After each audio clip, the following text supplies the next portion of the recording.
Hello, I'm Ray, G4NSJ, back again with the saga of the HRO, the National HRO receiver. I have discovered a few things. I'm still not sure of the model number. Is it, as I thought, a 5TA1 or a 5A1? That seems to be out of the window. I don't think that's it. I've looked at the HRO R106 online. Now, the Mark 1 is more or less like this. This has 11 valves. That's one of the discrepancies that is difficult to... I can't find any with 11 valves. Anyway, the R106 Mark 1, it says uses a pentode in the output, a 6V6. Well, the 6V6 actually is a beam tetrode, but that's, you know, we won't quibble about that. The 6V6 is a nice valve.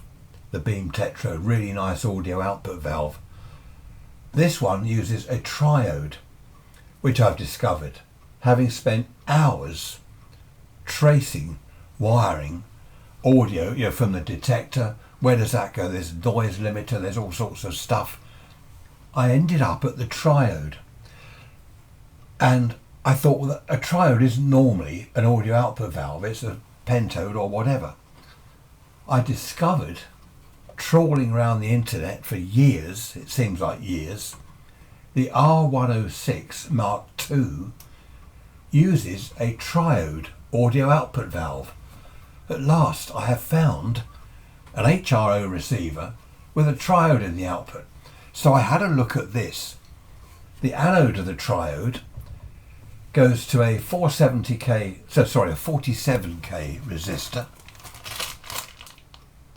47K, 2HT. There's no audio takeoff point. As you know, the audio is developed across that resistor, HT resistor anode. The audio is developed across that. There's no takeoff point. So I don't know how you're meant to get audio out of it. And what I did, the little output transformer I had, I fitted back in there. Took that resistor out, put the primary of the audio output transformer in there. I put a speaker on the secondary, and if I turn it on, let it warm up. Here we go. Where are we? For the Paris Olympics. Already back in training with the necrosis. There we are. I've got audio. No separate audio amp, nothing. I've got audio out of the triode audio output valve. It's a bit tinny. It's a bit tinny. I think what I might do is put a 47 microfarad electrolytic in the cathode bypass on the triode, cathode to deck, you know, get a bit of bass that way perhaps, and check some of the coupling capacitors. They might be slightly low value, so get a bit more bass through by highering the value. I put a tone correction capacitor across the primary, a 0.01, to stop some of the, you know, the splattering on the very high audio frequencies. So at last I found a receiver that uses a triode in the output. The output transformer, that little one, you'll see in a minute a picture of it, which I've put back. I've no idea of the primary impedance. I don't know what the anode load should be on that triode because it's not listed anywhere as an output valve. So it's just an audio amp, preamp. Anyway, that's all by the by. I shall find another audio output transformer and see if that makes any difference. I think I'm losing bass there. The 6-position rotary switch for selectivity. This doesn't have a 6-position switch. Let's turn him off. It's got 2 continuously variable capacitors for phasing and selectivity. There's a photo, by the way, just so you can look inside there. I've taken the cover off so you can look inside there at the crystals on top, plugs in on top. Then inside you've got the 2 capacitors, the variable capacitors. I couldn't find a set, a model number, with the variable one, but the R106 again is exactly like that on my one. It's got the variable capacitors. There's part of a circuit diagram of the R106 Mark 1. Now that is the phasing control, you can see there someone's drawn. Oh, thanks, chap in America sent me this. Thank you, Ed, wasn't it? Thanks, Ed. And the selectivity control isn't a 6-position switch, it's a variable capacitor. So that would say that this is an R106 Mark 1, except the triode output valve says it's a Mark 2, except my 11 valves instead of 9 valves says it's not an R106 at all. So I'm getting nowhere fast working out the actual model number. So where am I so far? I've made a little video of, I'll show you around the chassis in a minute, and then you can see a couple of the things I've been doing to it. Have a look at the video clip. I've taken the cover off the cabinet so I can get to things a little bit better. There's the pilot light fitted, a nightmare to get to. The S meter, I've just bodged a bulb holder and a bulb there, put it on with a hot glue gun, which is very easy to peel off if ever I get hold of the right bulb holder. That seems to be the S meter zeroing pot. There's the speaker and the temporary power supply, and I've replaced the pot, the volume. There's the S meter. And she's one of the key contributors in a documentary, Born Profoundly Deaf. She tells Steve about becoming a deaf. Turn that down. The RF gain control is still open circuit. This works. The selectivity. The aerial I've made in a form of a loop. So out of the aerial socket to chassis. There's something wrong with the aerial input circuits. I don't know what the chap has done there. So that's just a quick look round the chassis. I've got a bit of cleaning to do in there, but it is working. I've only got the one coil pack at the moment. There is a bit of distortion. Your own little world, like it's happening around, but you're just with yourself and your own thoughts, which is. I'm very critical to distortion. I do detect a little bit there, but I shall sort that out. I don't know where the noise limiter control is. There's a pot here that doesn't do anything. Well, that could be it. It's just that perhaps it doesn't work. Yeah, the crystal filter works. I've not attempted any alignment yet, RF or IF, because it's working pretty well. I'm getting I can just about hear Radio Caroline. It's just this loop. If I use a bit of end-fed wire, it doesn't like it. And I know it's wired up by the look of it for some sort of balanced aerial. So you should have two connect. Basically, there's the aerial coupling coil. Okay, there's a coil like that. Across there, you put your balanced feeder. If you've got an end-fed wire, you earth one end of the coil and stick a wire on there. If you see what I mean. I don't know what someone's done. They've done something weird to it, so I've had to have a loop, and that's picking up BBC Radio 5 live. I could just about hear Caroline on that little loop, which isn't bad. That's on 648 kilohertz. That's not bad, but everything seems to be working. The AGC switch, there was a connection to that which had just come off or been cut off. I fitted the HT switch for when you replace the coil pack. The set now has its own audio amp, its own volume control, and it works pretty well through the speaker. It's quite sensitive. As I say, I've not done any alignment. I was going to take the coil pack out, but I won't. The coil pack is, what is it, 460 I think to 980 kilohertz. So half the medium wave band, half the AM band. So I've got, I think on 550 there's an Asian station in the UK. Then you've got Caroline on 648, which I can just about get on the little loop. Then BBC Radio 5 Live is on, what is it, 693 I believe. So I can only get 3 stations. That's it. That's all that is in that particular band of frequencies. Hopefully I will get some more coil packs at some stage. But it is quite sensitive, even just on this little loop aerial. Below the S meter on the right, sorry, on the left, is meant to be the S meter on-off switch. Okay, on the right is meant to be a headphone socket. This is from what I've seen on pictures on the internet of all these different models. Well, the headphone socket has been replaced by a pot, which doesn't do anything. On the left, there's a 3%, well, that's meant to be the on-off switch for the S-meter. I don't know why I'd want to turn it off, but anyway. There's a 3-position switch been put in there with a load of wires going to it. 6 wires, I think. And it does weird things. It does disable the S-meter, but it also does weird things to the sort of working of the radio, the sound of it. I don't know what's going on there. I just wish I had the circuit diagram of this particular model, whatever it is. I've not seen that pot mounted there on any of the models all over the internet. I've not seen any radio on the internet without top caps on the valves, the control grids. It's all weird. You see that red sleeving there? I wanted black, but I've only got red. That is the rotary vanes are the grounded ones, okay?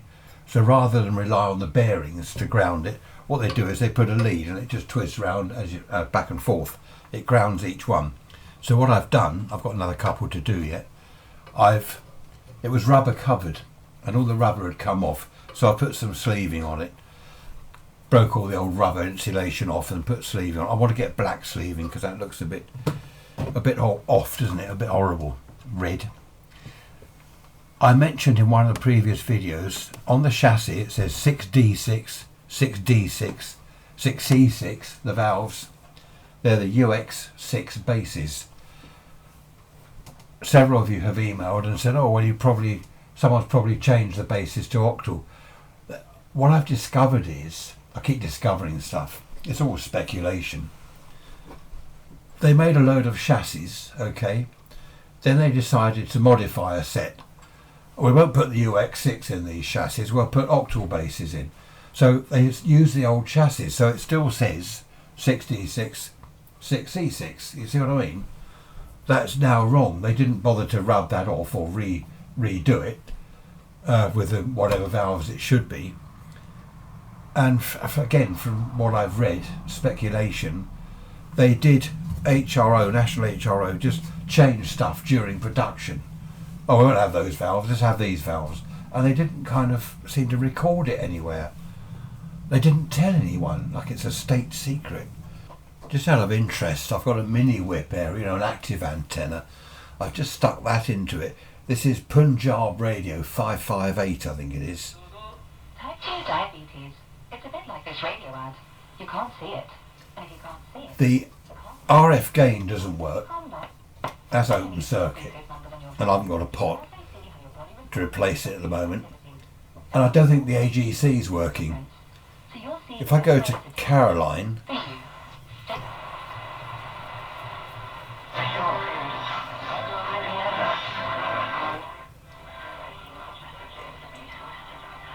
Too much. There's too much from the mini whip going into the front end. It's got 2 RF amps, remember, and I can't turn the RF gain down. And the AGC, as I say, doesn't seem to work. Another problem to sort out. If I go back to 5 Live, where's that? Up here somewhere. Just totally overloaded. Is there anything else up here? Going up towards 980 now.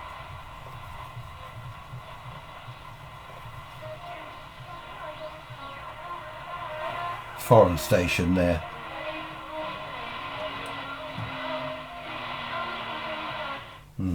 Anyway, it's working extremely well. A lot of problems to iron out. AGC, this pot that I said doesn't do anything. It is wired, and it looks like original wiring. That's the thing. Another thing about this, all the wiring, the components all look original. I thought someone in their shed and been at it, you know, rip this out, change this, change that, but all the wirings is square, the components, the capacitors, resistors are all square on the valve bases, all done neatly, albeit dry joints everywhere. So it's do you know anything about this? 11 valves, no top caps, triode output.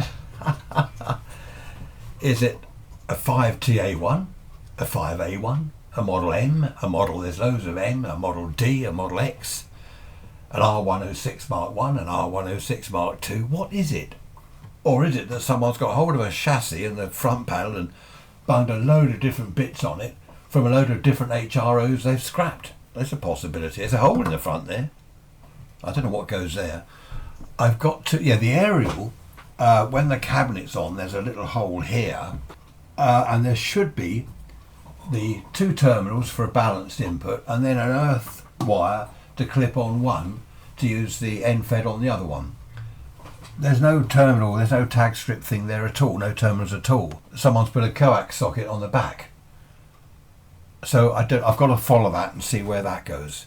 Anyway, there we are. That's an update on the radio so far. Just check my notes, see if there's anything else I was going to tell you, then I'll leave you in peace. One thing I didn't mention, the indicator, the red lamp on the front, I put a 12 volt, it's a little bayonet 12 volt bulb, which I put in there. Didn't light up, so I'm trying to trace the wiring around, and it's all tucked in behind the crystal filter, the selectivity box. So I'm pulling on the wires to see where they come out under the chassis.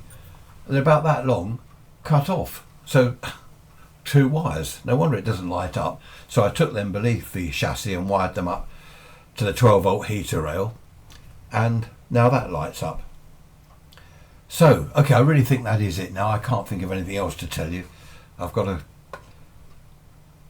carry on with a lot more bits and pieces, but getting there at last. Anyway, that's video part 4. Have a look at the first one, part 2, and then part 3, and now part 4, and I shall see you on part 5, no doubt, and 6, and 7, and 8. Anyway, yes, if you want to say anything, Ray at G4NSJ.co.uk. Be good to hear from you. If you've anything to add, you want to enlighten me and say, oh, I know what that is and I know what this is, that would be very helpful, thanks. Also, if you want to look at the website, it's G4NSJ.co.uk, G4NSJ.co.uk. Go to the main menu, go down and you'll see communications receivers, and you'll see this listed. Go to that page and there's some photographs and a bit more information. It might be of interest, or you might be saying, oh no, I've had enough. After watching 4 videos, I've had enough of HROs. I never want to see one again. Happy days. It's just occurred to me, don't email me and say the AGC must be working because the S-meter's working. I know what you mean. This is all different, okay? It's all different. There's AGC stuff and S-meter stuff, and it's the S-meter doesn't simply rely on the AGC rail, and it won't go into all that. That's something else I've got to look into. So that is progress so far. It's working, it's actually coming on, which is good. I've got a bag full of, what's this? Oh yeah, I still need a pot, a wire wound 10k linear pot for the RF gain control. Several of you have said, sorry, looked in my parts, haven't got one. So I shall mention that again, 10k wire wound linear pot for the RF gain control. I had boxes of them, and they've all gone over the years. I just got rid of them. I really will leave you in peace now, but it's all good fun, isn't it? It's a good hobby, I think. Amateur radio, ham radio, all good fun. Thanks for watching. Hope you found it interesting, not too boring. I shall see you on video 5, then video 6, 7, 8. No, hopefully not. Right, take care. See you next time. Bye bye for now.